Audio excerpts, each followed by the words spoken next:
Hello, this is Rod Montag. This is Cody Matushik. And we are the Reviewers. And today we're going to be bringing you a bit of an interesting little twist. We're going to be doing underrated movies of all time. And what we're going to start out with is talking about what an underrated movie, what are our qualifications for an underrated movie, and why we think these are some of the most underrated movies. So we're actually doing 10 films, 5 from me, 5 from Cody. And so let's get into talking about first, what makes a film underrated? Okay, Cody.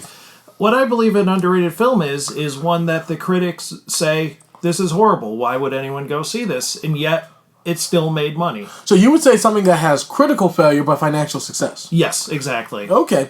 Let's see, for me, when it comes to these types of films, I think there's different categories for underrated films. I think there are films that are critically embraced and publicly rejected. And I think those can be underrated films.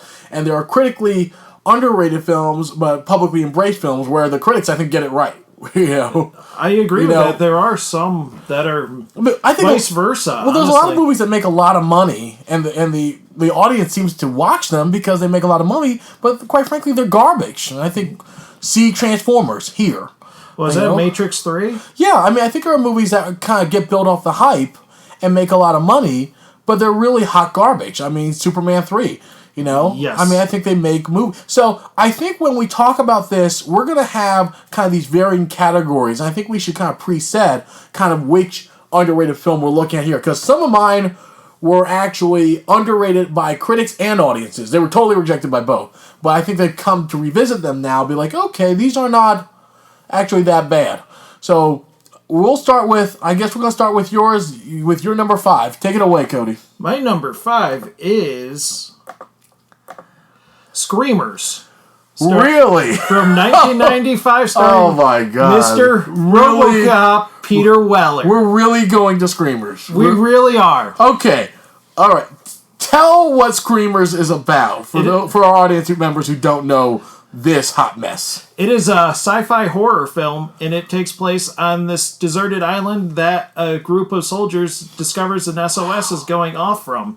Of course, the planet that they are going to was used to create this type of weapon known as a screamer.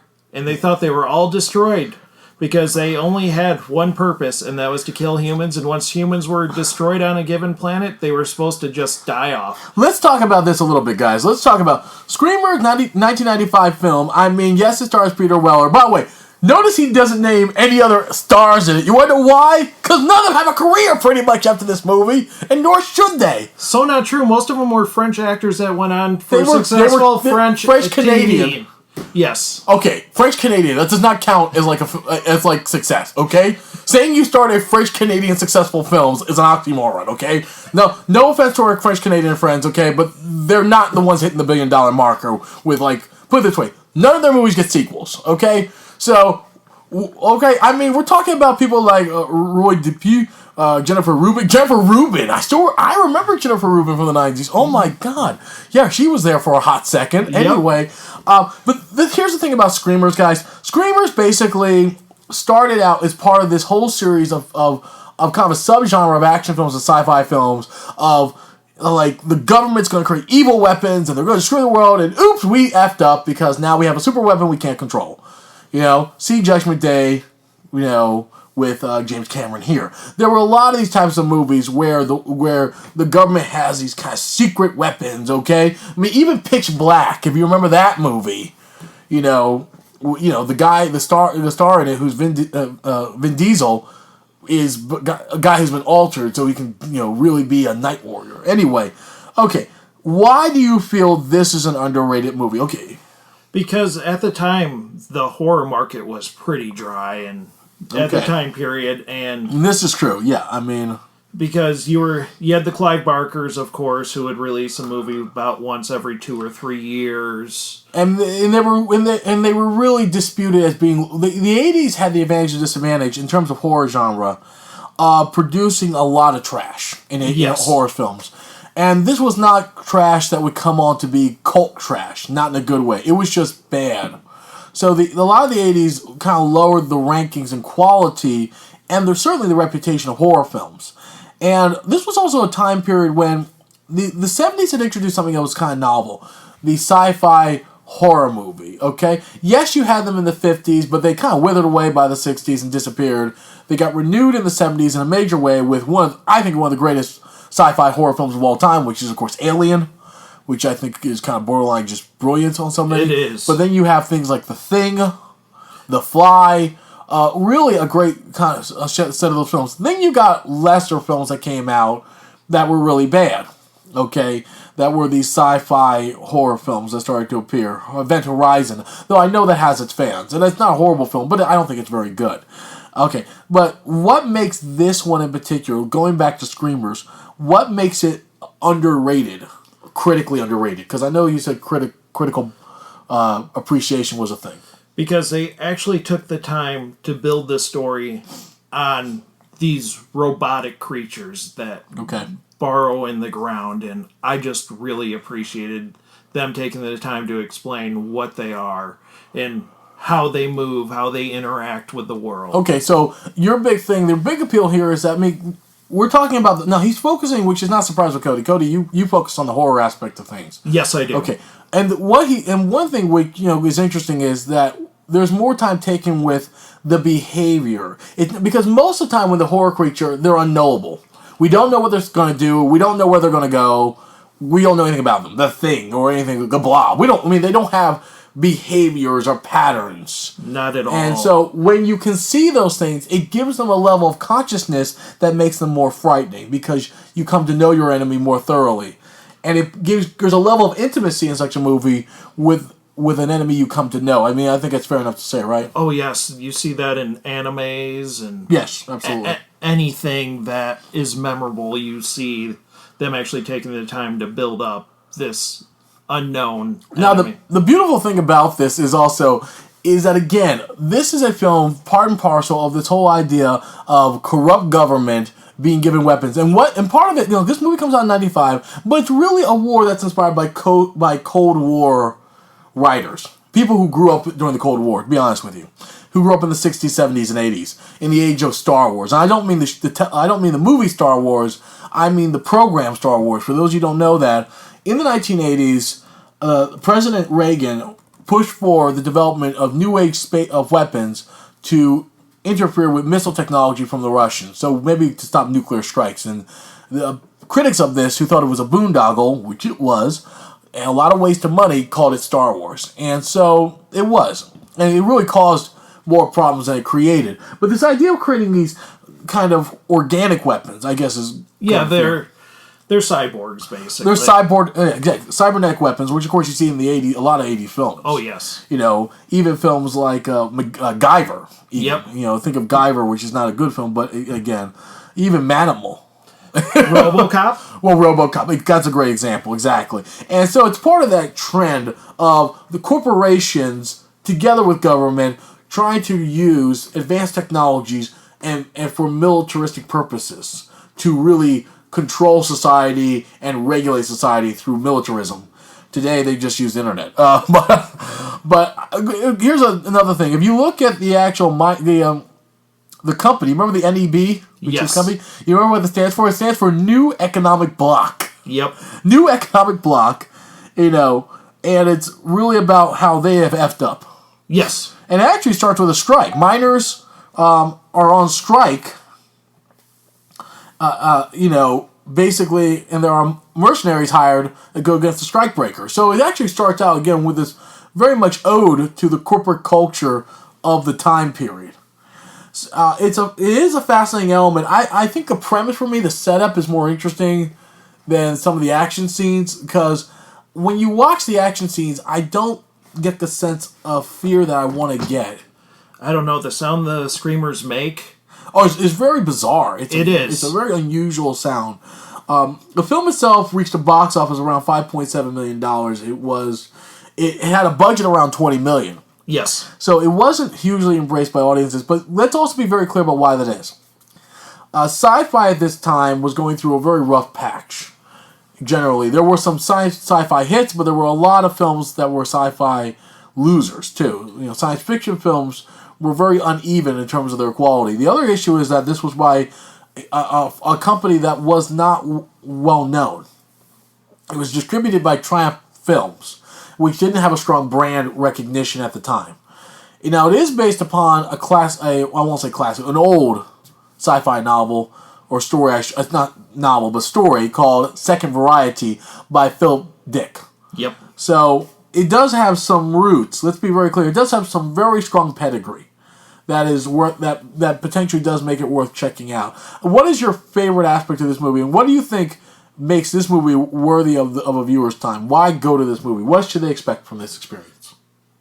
There's going to be a lot of bloodshed, so be prepared for that. Sure. And it's just how humans are still trying to survive even when they've been cut off from society. That is my favorite aspect of this movie. And that's another thing, is the isolationist element, classic in sci-fi, in movies like Outlander, Alien, Aliens, etc. Last Man on Earth. Last Man on Earth. So, if you want to see something with intense action and a strong kind of economic and political messaging and straight up violent horror, too, added in for good measure with Peter Weller, check out Screamers from 1995. Now, number 5 for me. Lord of the Rings by Ralph Bakshi. Yes! Yes! Let's talk about this movie. Okay, Ralph Bakshi, let's talk about who he is. Okay, he is one of the most unusual animators of all time. He did a lot of offbeat movies like Wizards, okay, and Cool World, which is not very good, but he does this movie and for years. Let's talk about the history of Lord of the Rings. We all know the trilogy by Tolkien, okay, by J.R.R. Tolkien, Lord of the Rings, okay. But here's the kicker about this series. This has been something that for generations people have been trying to bring to screen, The Hobbit and Lord of the Rings, up until the Peter Jackson one in the early 2000s. But before then, I'll give you an example. The rock group, the Rolling Stones, invested themselves in actually starring in Lord of the Rings. Yes, they did. Okay? Mick Jagger was going to star in Lord of the Rings. Yep. Okay? They had this worked out with some very famous cinematic people who were going to become involved, directors and producers. So for years, people have been trying to bring some aspect of this to life. It's a very difficult story to film. It's epic in nature, but it has a deep mythos that is hard to follow if you haven't read the novels. It just is, okay? It's not something that's easily accessible. But Bakshi is probably one of the most daring of filmmakers that I have ever seen in my entire life. I mean, he did stuff about racial anger and hatred. He did films about corporate culture. He did films involving sex. You know, his most famous one and most successful was arguably Fritz the Cat. Yep. And Fritz the Cat, which had come out in the early 70s, but also Heavy Traffic. Okay? Again, these were very much inspired by his own twisting views of the 1950s and 60s. And that he wanted to give the counterculture, what I call the counterculture description of society. Because it's not counterculture. You don't look at Fritz the Cat. Because Fritz the Cat is a critique of the counterculture. He's almost mocking it in a way. Oh, yes. You know? So it's almost like, but he's not embracing the conservative mainstream of 1960s either. So he thinks they're all crazy. He thinks everybody's nuts. And he thinks that young people are caught in the middle of this crazy situation, not knowing what the hell to do, and are left listless. And, you know, so when Bakshi comes out in 78 and says he's going to do Lord of the Rings, people can't believe that he's taking this on. What kind of film is he going to do? First of all, it's not traditional animation. It uses a technique called rotoscoping. Okay? And rotoscoping is basically you have live action scenes that are basically shot and then are traced onto animation cells to give a realism and a feel and a fidelity to the action that would otherwise not necessarily be possible in a anime action film that does involve computers. Okay? And so Lord of the Rings comes out, and basically what Lord of the Rings is as a animated film is comprising the Fellowship of the Ring and the Two Towers. He had meant to make this kind of a two-part film, but he ran out of money because it was so new and novel what he was trying to accomplish that nobody believed in the project. I mean... And also another issue is its length. No movie studio wanted to pay the money for that long of an animated movie because they didn't think anyone would go see it. They didn't want to pay for any length of that movie. I mean, the epic movie had died out in the 1960s with the failure of Cleopatra. Yes. I mean, they just didn't like doing 3-hour movies. Nowadays, all these freaking movies are 3 hours. Okay, but that's a whole other story. What makes this movie fascinating to me, and why I say it's highly underrated, I mean, I go back to it again and again and watch it, is the writing is very good.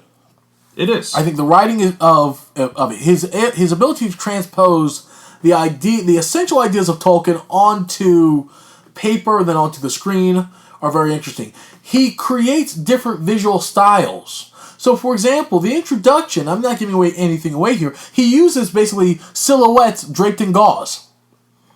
Okay? So it's almost like a misty kind of otherworldly memory that is not yours, but somebody else's you're experiencing. And the voice acting is absolutely superb. I think it's some of the best voice acting of any kind of fantasy movie I've seen, animated fantasy movie, that I've seen.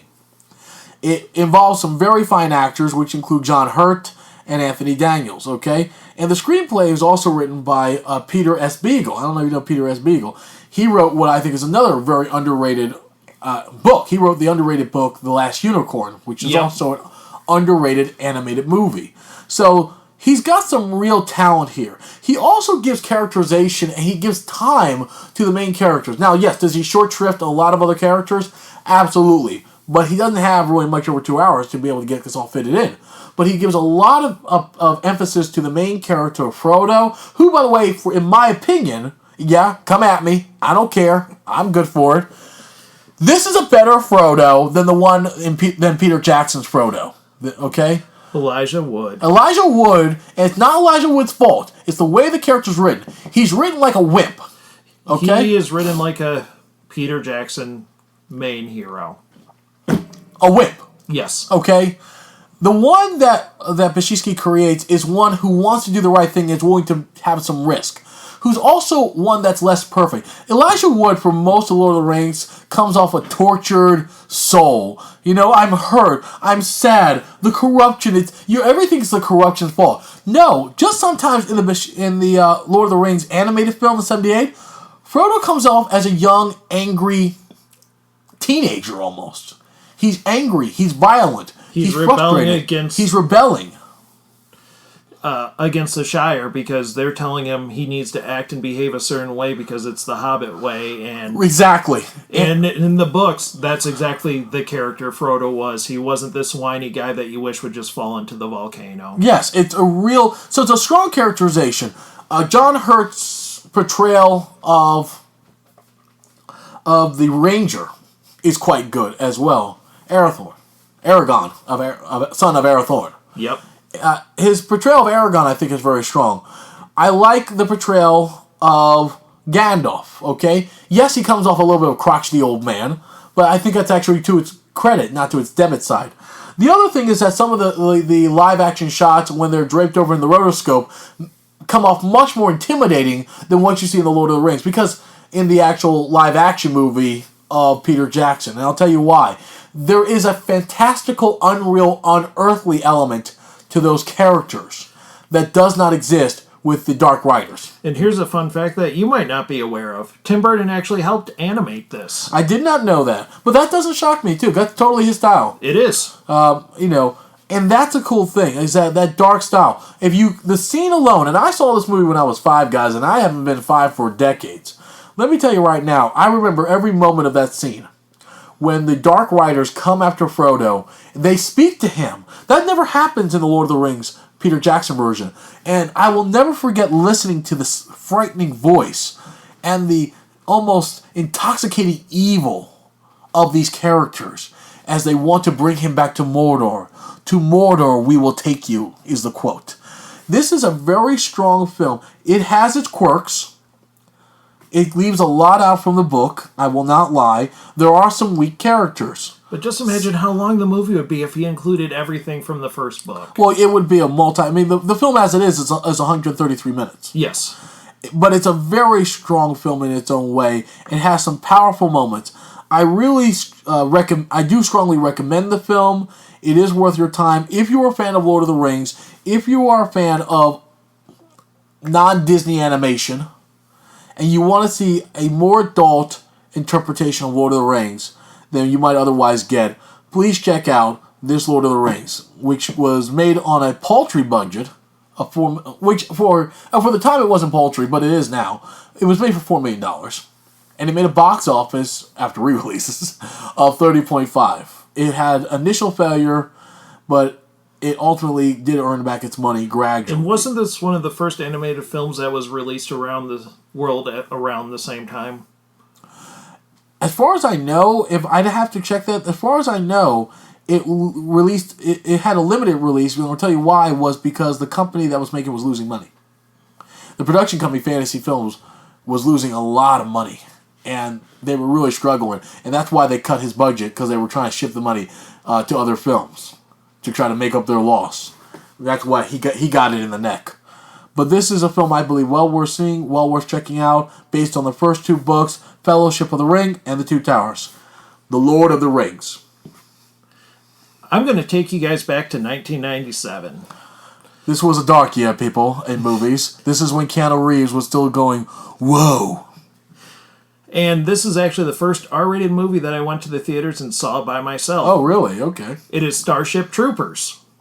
You think this is underrated? Interesting. I believe it is underrated because make your case. The critics slammed it, and the people that actually went to see it for a summer action film loved it. It is a sci-fi action movie. In the future, all civilians must join the military to become citizens. They use the media to brainwash all the youth into joining the military, because the more members, the more strong they appear in appearance. A group of soon-to-be high schoolers decide to join the military because giant insects destroyed part of the planet. If you're curious, it is Costa Rica. We are sorry, Costa Rica. Sorry, not sorry. And this whole story is revolving around these recently graduated recruits, which stars Casper Van Dien. Casper Van Dien, oh my god. Denise Richards, Neil Patrick Harris, and Jake Busey.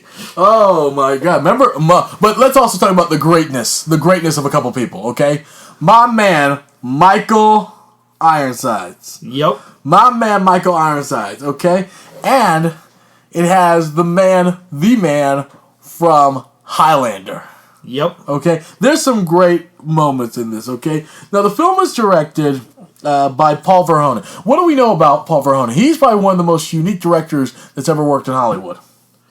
Yes, he is. One thing we can say about Paul Verhoeven is that he is a fascinating director. He is always playing with irony in his films. He uses satire and irony in very peculiar ways. Some of the films to his credit, some of the more famous films to his credit include Basic Instinct, Showgirls, Starship Troopers, Total Recall, RoboCop. Elle is probably another one which was very well received, to be fair. He did Black Book. But in all his films, he has a wit and a sense of humor about his story. This film, this is my argument about the film, Starship Troopers, is that it is a straight-up satire. Oh, yes, completely. Okay? It is a straight-up satire. The film is about militarization, expansionism, and the embrace by men and women of violent macho machismo, if you will. You know, this macho culture of the military. And you have intersexual bathing, you know, in other words, men and women bathe or shower together and clothe together without sexual tension. He is just saying that everybody is so masculine. Everybody's such a damn man in this. That, hey, we're all going to fight together against these stinking, you know, things. And what's interesting is that the Secret Squad, which is headed up by Neil Patrick Harris. Yep. The Psychic Squad. Yes. You remember what they're dressed like?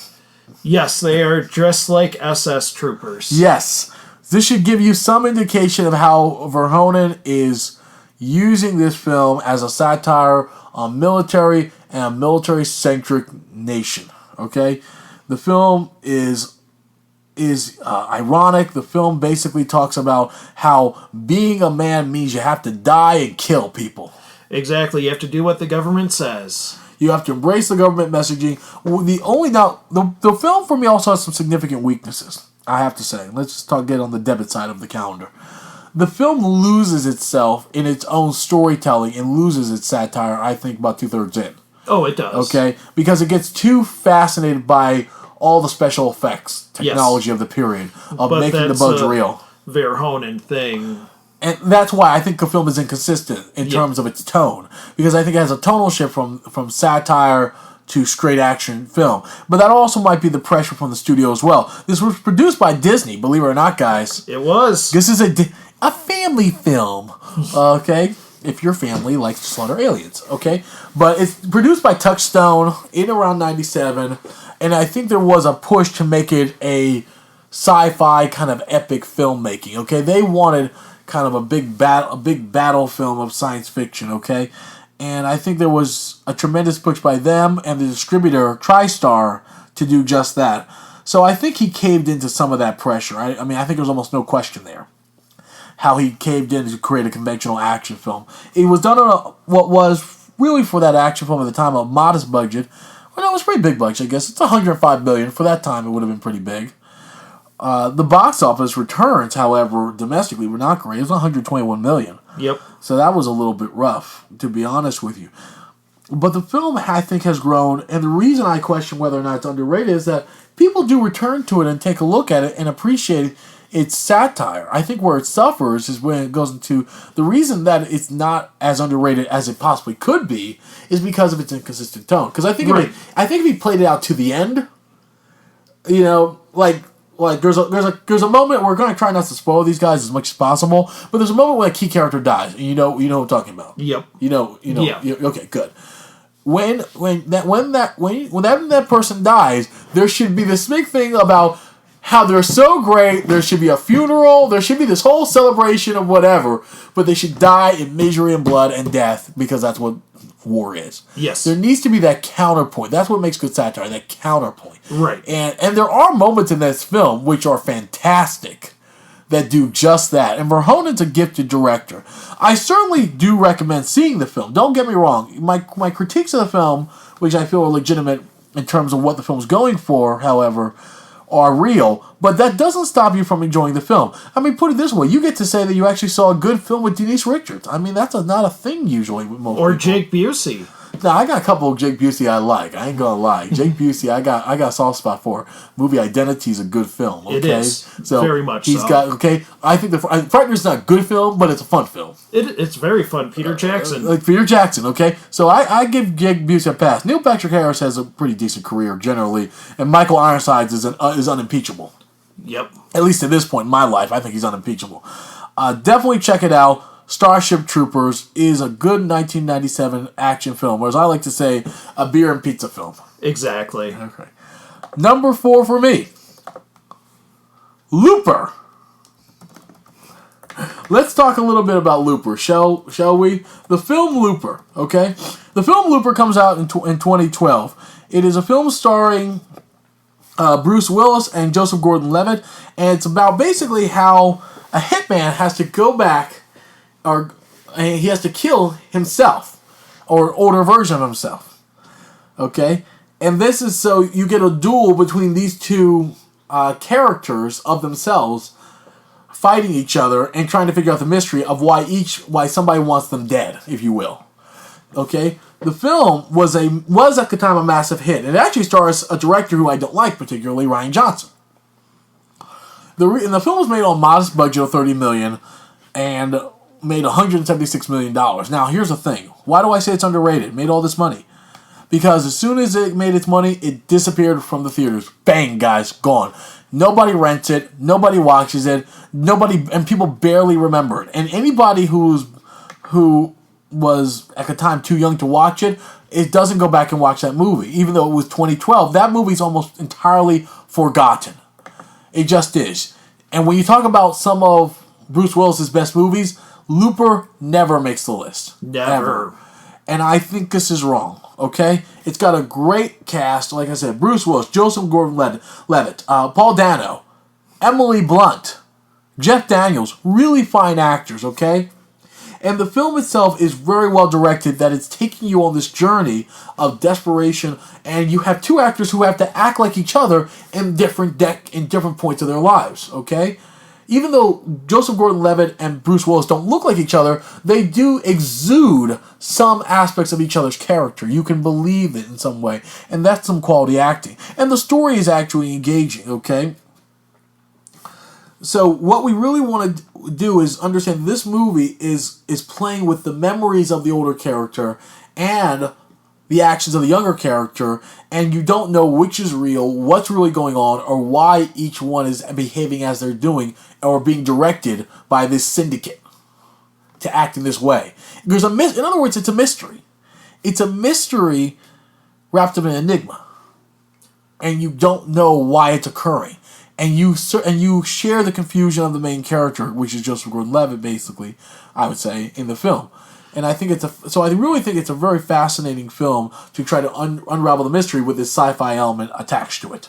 And actually, that movie was inspired by 3 different movies. Okay. 12 Monkeys, Blade Runner, and Witness. And actually, the Joseph Gordon-Levitt character was inspired by Harrison Ford's acting in the film Witness. Well, it's all good, and good there.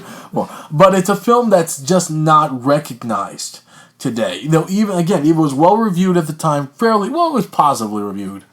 But it made good money. But it really has kind of fallen off the radar into the cinema dollar bin, if you will, of memory. And I think we need to take it out of that.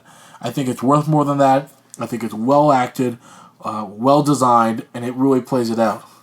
And another issue with that time period is when the video rental stores were slowly dying. Yeah, they were. And it was the slow switch over to digital streaming, which a lot of people didn't have the capabilities of doing at the time.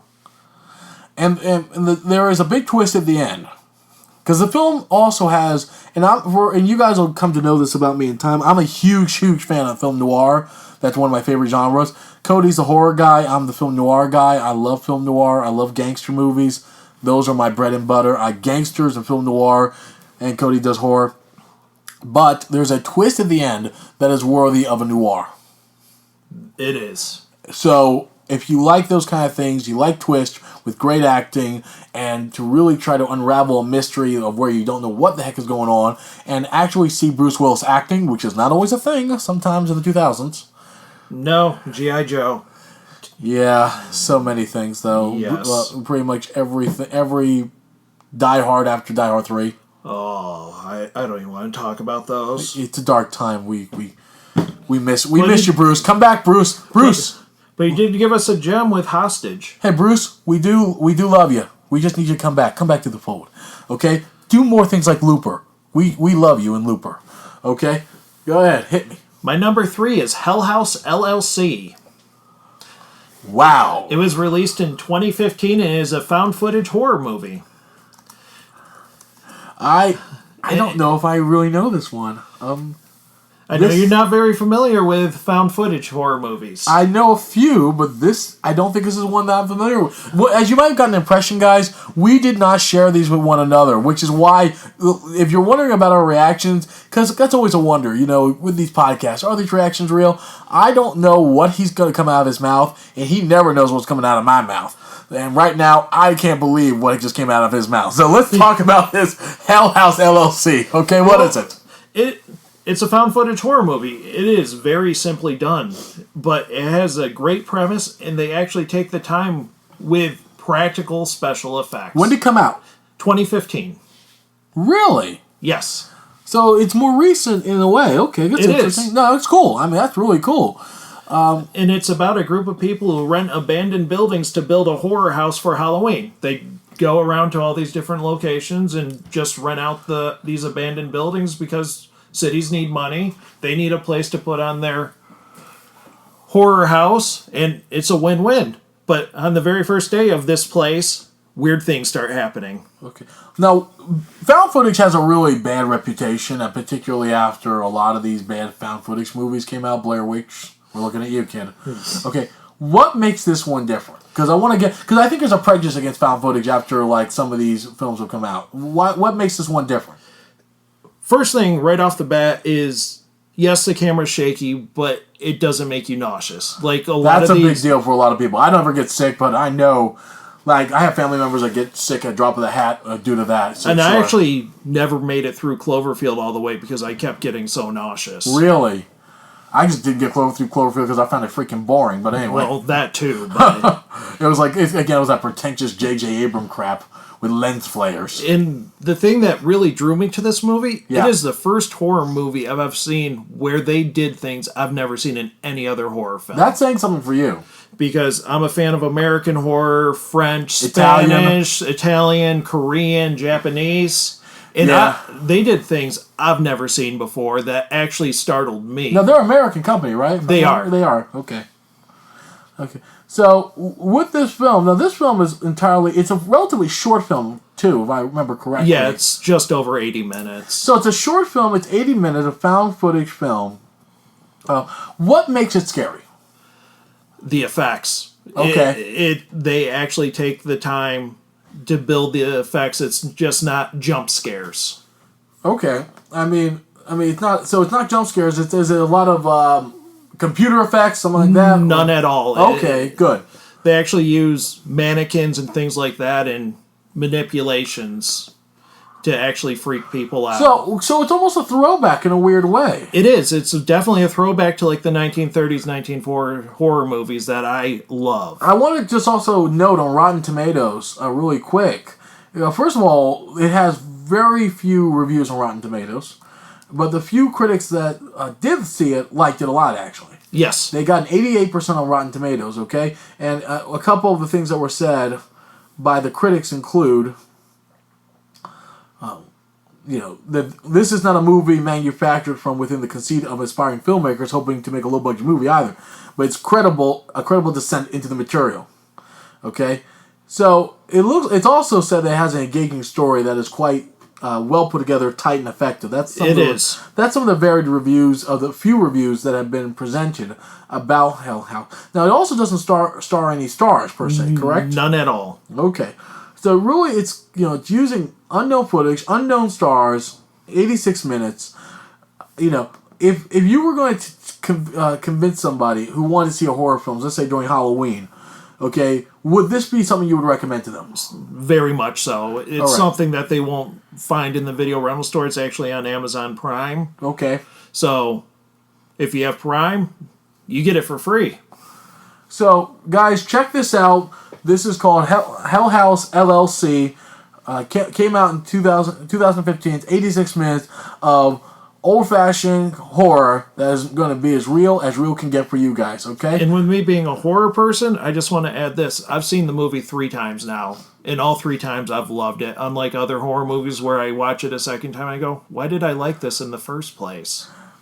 Now, let me ask you a question. Do you really get scared of any of these movies at any point? I mean, no. Okay, I was about to say. Not at all. I was about to say, you've watched so many. I mean, it's hard for me to imagine. Desensitized completely. So what brings you back to these horror films? I mean, what brings you back to them, really? I love the story, and like my favorite series is Friday the 13th. I just love the Right. Jason Voorhees character, and We'll have to talk about some favorite horror films once we get closer to Halloween, guys. I think that will be an interesting story. Because I'm a classic movie guy. I love classic movies. And I have a number of classic horror movies. And I love classic horror. I'm an absolute devotee of it. I think Dracula is a brilliant movie. I just think it's great. So we're going to have an interesting conversation about that in time. My number 3 is a film that you're never going to imagine. It is a Disney film. all right. Okay? Brave Little Toaster. Yes! Brave Little Toaster, okay? Like I said, we don't know each other's lists, as you can obviously tell. Because right now, he's trying to remember what the heck Brave Little Toaster was from 30 years ago. I remember it was the 80s, and I was 5 years old when it came out. Okay, Brave Little Toaster. I was not 5 years old, and shut up. I'm young at heart, clearly. Okay, Brave Little Toaster comes out. I saw it around 88. It came out in 87.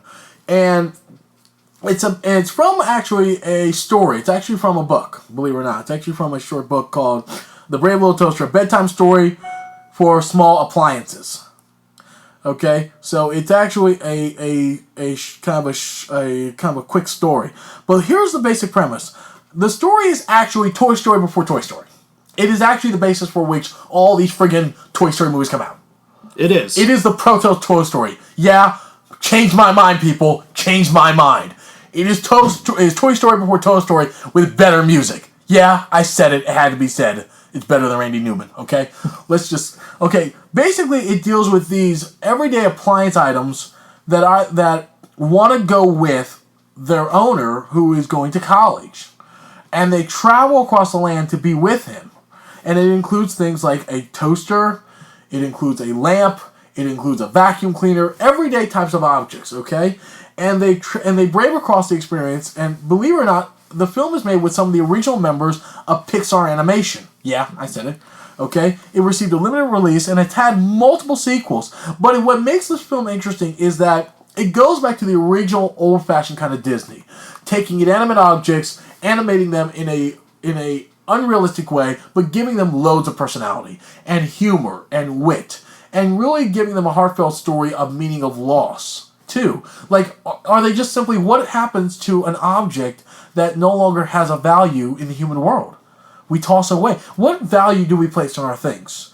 And if one of those things were imbued with the same type of soul that a human was, it really causes us to appreciate everything we own, everything we have, and that everything in life has a purpose.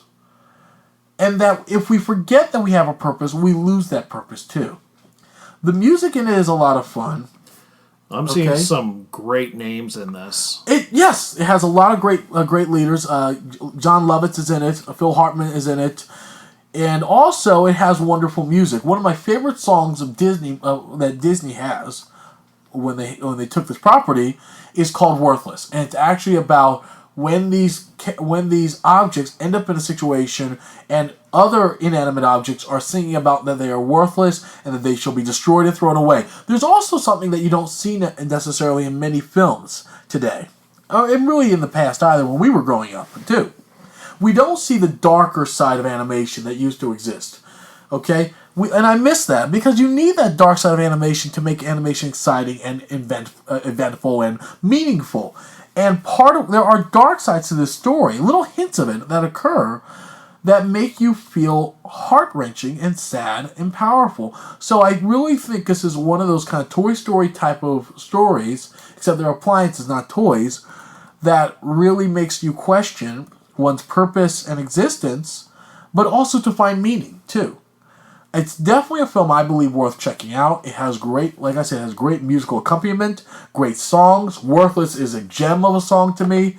It has almost been forgotten in the slew of animations because the film came out in 1987.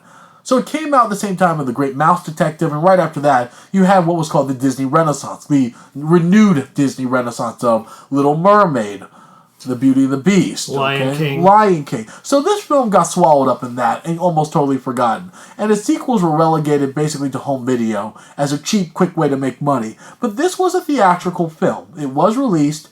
It received mixed reviews. But it is a film that I believe well worth checking out, okay? The film basically did not even make back its box office. Because it just got lost. Because animation had reached a kind of a nadir. I really think at that point, in the wake of The Black Cauldron. Oh, yeah. So, it's well worth checking out. Great storylines. A lot of fun. Appropriate for children. If you're asking what age would it be for children, I could see it anywhere from 6 to 7 up. Okay? It's great for kids. A lot of great music. Wonderful storytelling. And not your everyday type of story. The Brave Little Toaster. My number 2 is Rockstar from 2001. Really? Yes. You're really going to defend this movie to me? I am. Oh, you better defend this movie. Because this movie, okay... And it stars Mark Wahlberg and Jennifer Aniston. Yes, I remember. And it is cliche-filled. It is not just cliche-filled. The acting is questionable as all get out. Well, as is most early Mark Wahlberg movies. And current Wahlberg movies now, too. You want me to bring up The Happening? I don't want to talk about The Happening. No! No one does. No one. No! You want to kill me? No! You really want to talk about Wahlberg? Okay. Let's talk. What is the premise of this movie? It is a movie about a cover singer who gets to finally live his dream and actually get to try out to be the lead singer of his favorite band, the Steel Dragons. Oh my god. If you couldn't come up with a fake Hollywood band name, you would come up with that name. You would. I can't. Okay, and it's a musical, people. It's a musical. And by the way, can you name a good song for me in this music? I cannot. Okay. What is the appeal of the movie then? The appeal of the movie is actually seeing how Mark Wahlberg's character is trying to balance his old life with his rich and famous life, trying to balance friends, family, relationships. Yes, in other words, it's every rock star movie we have ever seen. It is.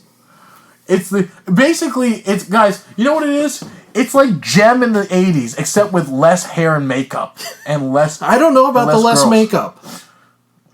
Okay, we can 50-50 there. Oh my god. Jennifer Aniston. Yes. Talk about her character. Oh my goodness. She's the very supportive girlfriend until she realizes, oh wait. He's an a-hole. Yeah, he is. Yes, so in other words, she supports him until he's a jerk. Yep, she fully supports him so he can live his dream of being a cover band singer making $10 a pop. I can't believe that it all falls apart after he's famous. I mean, I would never see that coming. Oh no, never. Okay. We've described what the film is in terms of story. What is it that people aren't seeing that makes it underrated now?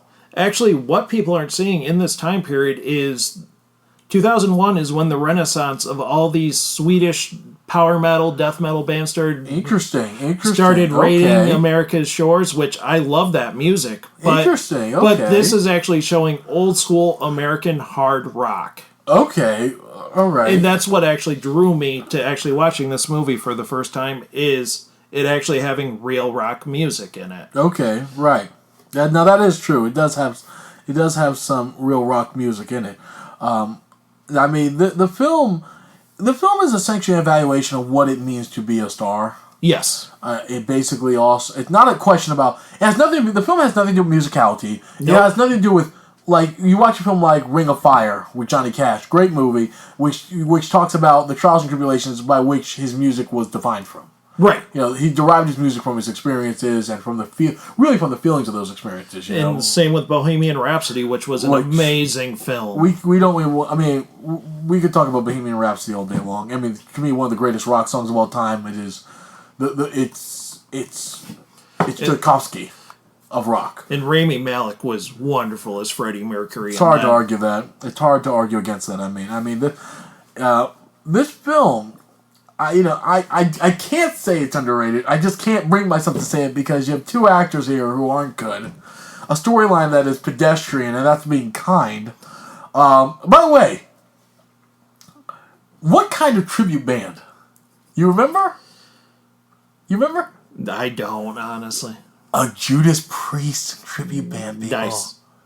Judas Priest. If you can imagine a Judas Priest tribute band, then you know what you did evil after you died. That's what you're going to be listening to, folks, for the rest of your life. Judas Priest tribute bands.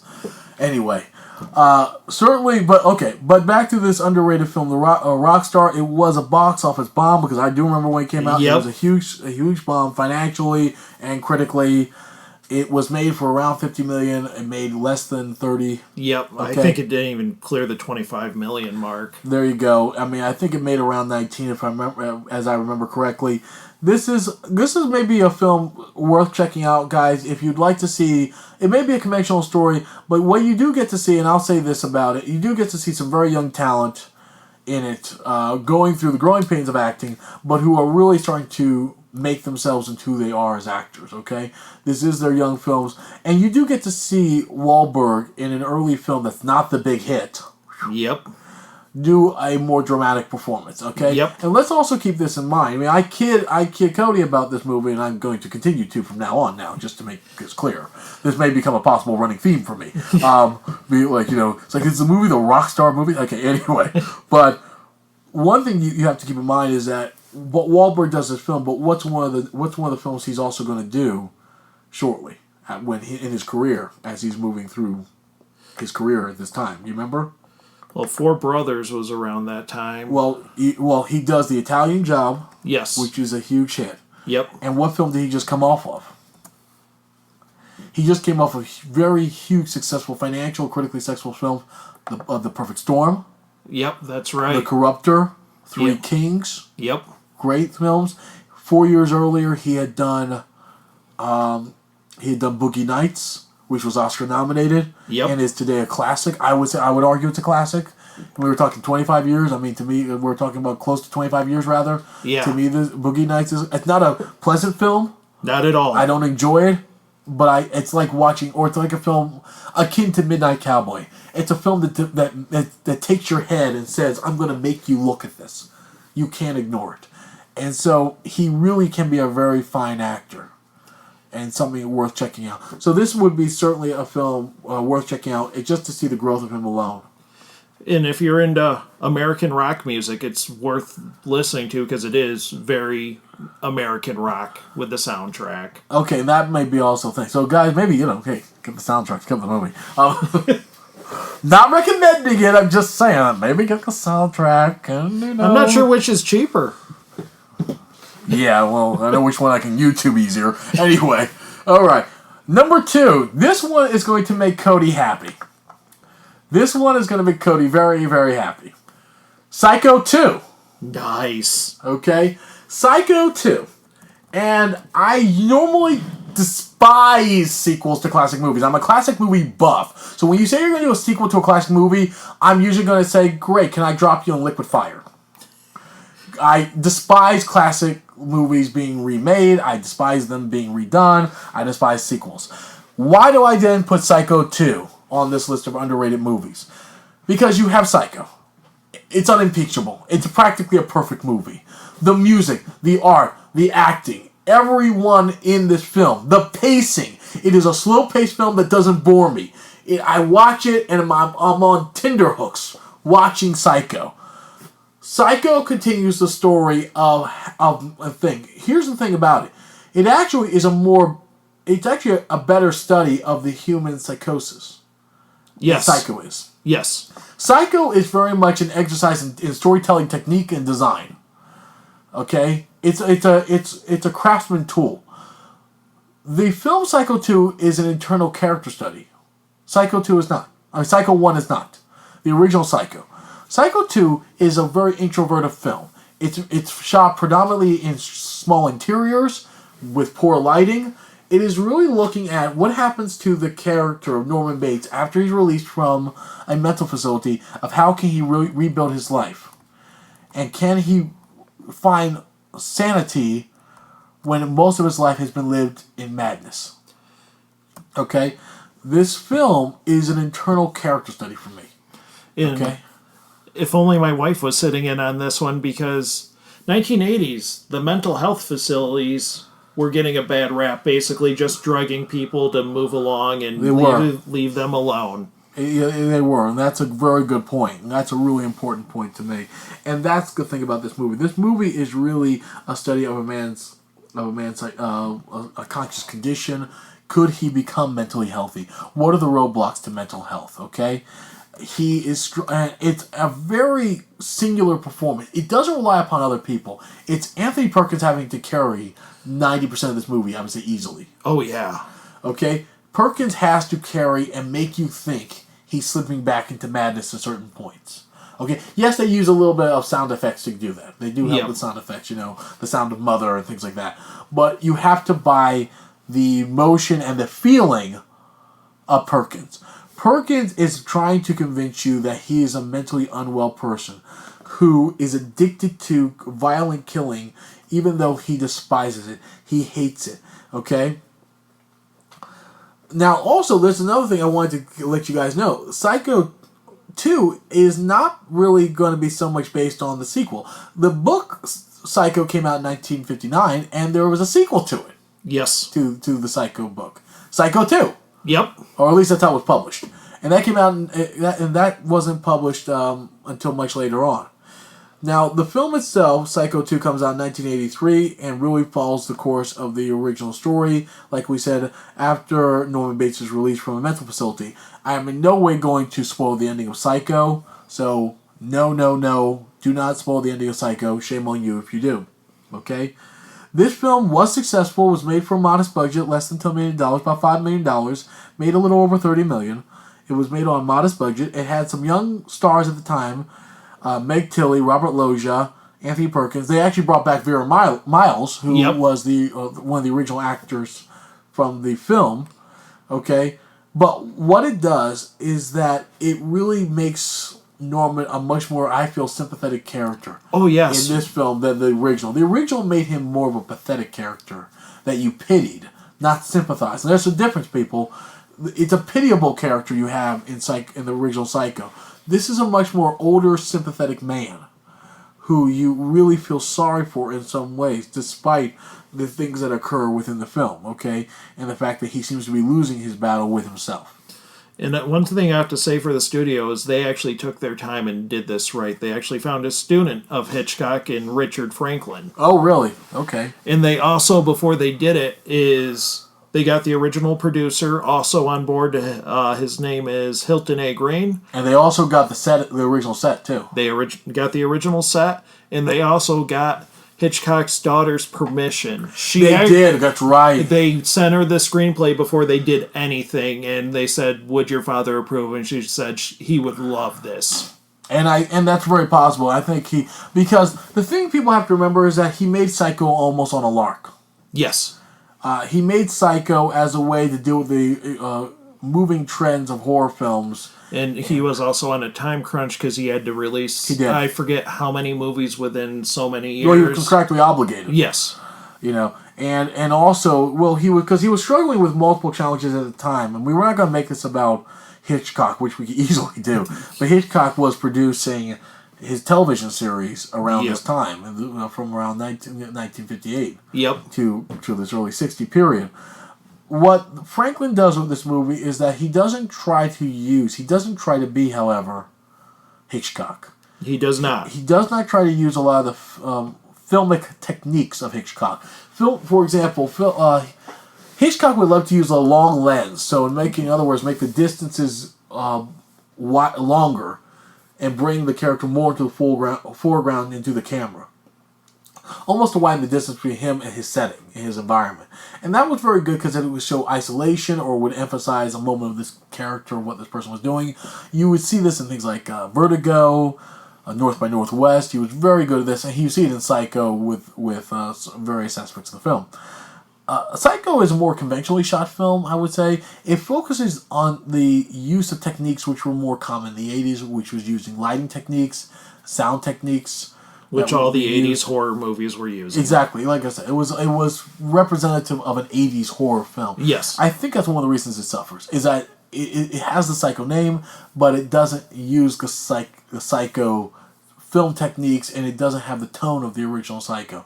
And I think and I'm not saying that's a problem with the film. I'm saying that's why I think the film is underrated. Yes. Because I think it's just seen as a dollar grab using conventional techniques. And it is conventionally filmed, and I think that's a fault of the director. I think the director, frankly, is not a very creative director. It isn't, but Anthony Perkins, once again, was amazing. It's the acting. It's the acting. And the thing is that what makes Psycho amazing and a classic and better than all of them is the fact that the film techniques used together with the acting and the writing and the Elmer Bernstein...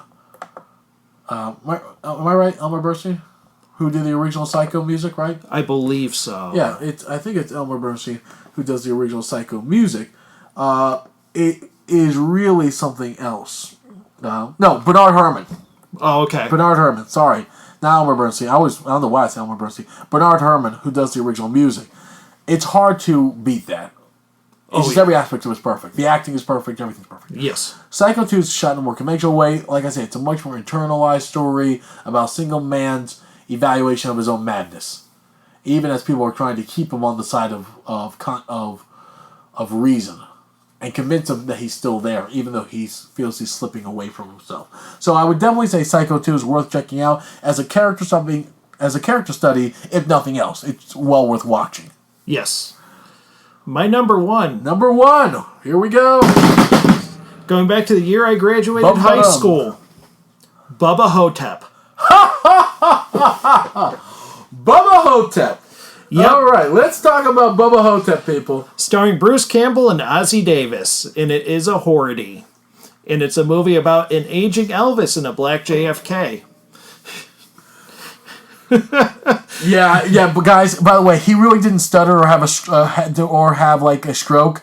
That's actually what the story's about, and they're in a nursing home. Yes, and we're not even kidding. And suddenly, several residents in this nursing home die under mysterious circumstances. So they want to find out what's causing these people to Why die. their friends are dying. Yeah. Yes. And so they team up together to find out this older kind of aging Elvis and the Kennedy. Now you may say, why is Kennedy black? You want to explain why Kennedy's black? Because they knocked him out one day and died in black. In order to protect him. Yep, in order to protect him, so everyone thinks he was assassinated. Exactly.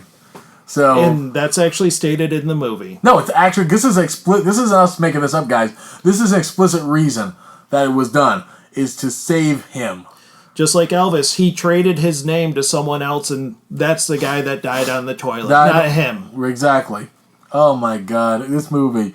All right, what makes this okay? So basically, this movie, which is a total lark. Yes. And there was like a reanimated mummy involved, as I remember. Okay, this movie, because he escaped from the circus. He escaped from the circus. Yes, exactly. That's right. This movie, guys, is so unusual. It is actually very funny if you take it the right way. Yes. If you don't take it the right way, you're going to be really bored and confused. And annoyed. Because the characters are not likable. Not at all. Okay, that's the other thing you have to realize. The characters of Elvis and Kennedy are like two people sitting in the back seat who every 5 minutes want to know why you're going the wrong way and why are you saying the things you're saying the way you're saying them and what's wrong with these kids today. Yep. They are annoying as heck. They are not good people, but they are very, very funny, okay? What makes it, however, underrated? What makes it underrated is it was actually a low-budget film, but they actually went out of their way and paid for the special effects out of pocket. Okay. And that's what really drew me to this movie, is knowing that the director and the whole production crew chipped in because they knew these special effects were necessary to make this movie. The film itself, you know, it got some buzz at the time because there was some talk about remaking, what was it, Evil Dead. Dead. Right, and the star of this film includes a guy by the name of... Bruce Campbell. Bruce Campbell, we'll talk about Bruce Campbell a little bit. Bruce Campbell is the star of Evil Dead. He's done characters in the Hercules TV show and the Xena Warrior Princess show. Basically anything Sam Raimi did, he's usually somewhere involved. He's one of these guys who has built a brand off-brand, if that makes sense, okay? He creates unusual, humorous characters with wit and humor, and cocky. And he's built a following for himself, a well-deserved following, to be fair. I mean, the man is near 60 at this point. But let's also talk about Ossie Davis. I mean, Ossie Davis, to me, is a real find. I'm not shocked by Bruce Campbell being in this movie. I was by Ossie Davis. Why Ossie Davis? Who is Ossie Davis? Talk about him, okay? Actually, I wasn't very familiar with him before this movie. I was familiar with his poetry and his playwrights. No, this is funny. This is where, because there's a slight age difference between myself and Cody. Normally, that doesn't really present itself in most things. In this case, it really does. I grew up with Ossie Davis. He was a hero as a black actor. And so as a young black man watching his movies, he would do a lot of courageous films. Let me talk a little bit about his history, okay? He was a civil rights activist in the 1960s. Yep. He was friends with Malcolm X. Yep. Okay. Had a relation. He was married to Ruby Dee until he passed away in 2005. He was world renowned as an activist and dined regularly with presidents, prime ministers. He was honored in the Kennedy Honors with Clinton in around 1994, as I remember correctly. He starred in some of the most searing, powerful racial dramas in the history of film.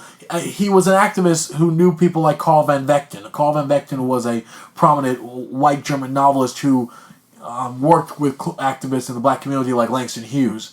You can actually find pictures by Carl Van Vechten of Ossie Davis in books. Yep. Okay? He spoke at the Civil Rights March in 1963, where the I Have a Dream speech was held. He was there. He spoke in that. Okay, this man was iconic. He was friends with Muhammad Ali. Okay, he helped Muhammad Ali get work. He was close friends with Sidney Poitier, Bill Cosby. I mean, in the black community, he was one of the top tier actors because he had broken through in Hollywood. He had broken through in top films, and he continued to do so. The most famous film people would know him from, people who are cinephiles, is from the film Do the Right Thing. He was also in a number of other Spike Lee films, or what are called Spike Lee joint films. They're called joints sometimes. That include Jungle Fever, She Hate Me, and Get on the Bus, which is another powerful racial drama. Okay, he starred in scores of television work as well.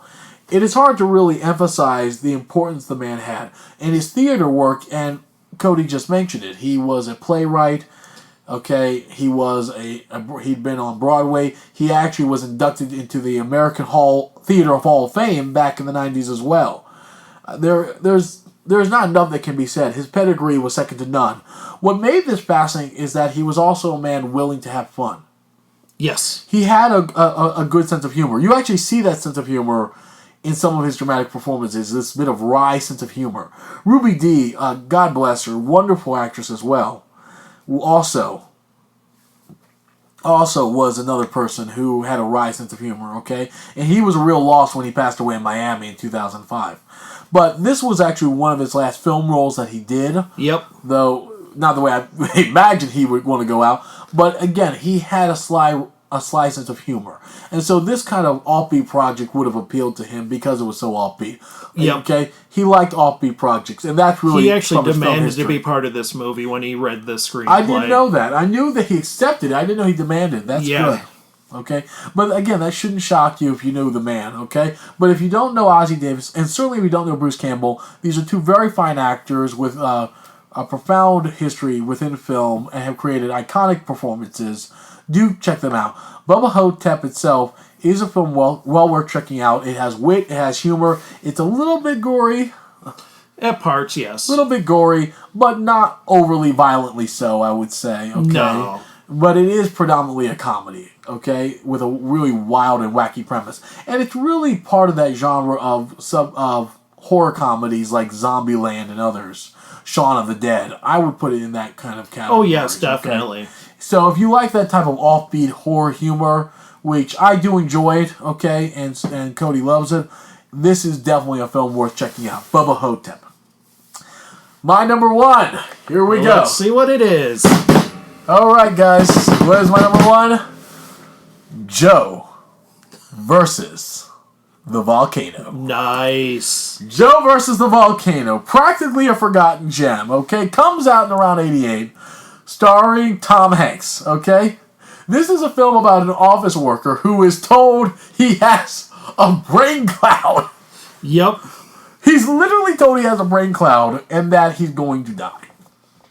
So he lives and works in this office basically. He's never done anything with his life. So he decides to take what money he has and he decides that he's going to go out and spend his time in this Hawaiian area.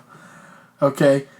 And ultimately he's told that, you can do all this, but at the end of it you have to be thrown into a volcano. Yep. Guys, I'm literally That's exactly it. not kidding. This is the thing, okay? The deal is that he has to throw himself into this volcano. Okay? It is one of the most ridiculous storylines I have ever seen, okay? He's given this financial offer to go to the South Pacific, okay, and all expenses paid, and he has to throw himself in the volcano on behalf of the natives there, okay? That's the deal. And he figures, I'm going to die anyway of this brain cloud, so why not just get an all-expense-paid trip to the South Pacific? But on his way there, he meets this beautiful woman, of course, and that's the form of Meg Ryan. And this is really when you start getting the Meg Ryan, Tom Hanks comedy, which has produced some decent films, and this is, to me, the first amongst them, if not one of the better ones amongst them. And it is, however, a critical flop. Yes. A box office flop. I thought it was absolutely a ridiculous, stupid movie when it came out. I did too. Then I saw it on television, and I said, this is stupid funny. Then I saw it again. And I said, no, this is just funny. Yep. This is a film that tells you that basically you have to take chances in life or you are going to destroy yourself. The film and the way it's shot really emphasizes a lot of 80s culture, okay? It comes out in 1990, but it's about the 80s, so let's not lie. You have the overhead lighting, which is always flickering, and it's in this colorless, lifeless area that he works, this office, okay? This kind of cubicle type of office, okay? And he basically, almost as a way to make himself more interesting to himself, he imagines he has these psychosomatic issues, so he imagines all these illnesses he doesn't have, almost to make his life more interesting.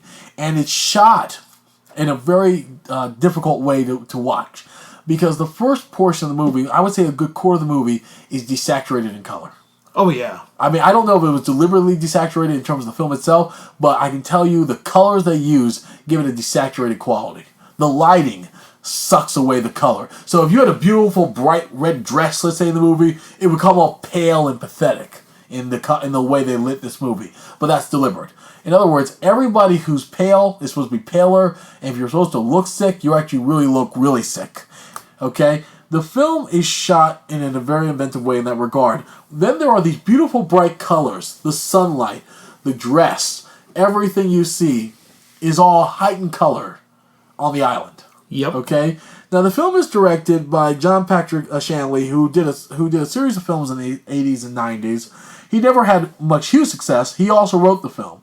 And the film, as we said, stars Tom Hanks, Meg Ryan, Lloyd Bridges, Robert Stack, Ava Goda, and guess who else it stars? You're not going to believe it. Who? Ossie Davis. Ossie Davis. There's that name again. He has a small role in this, okay? What do you know about this movie, Cody? I've seen it multiple times, actually. Yeah.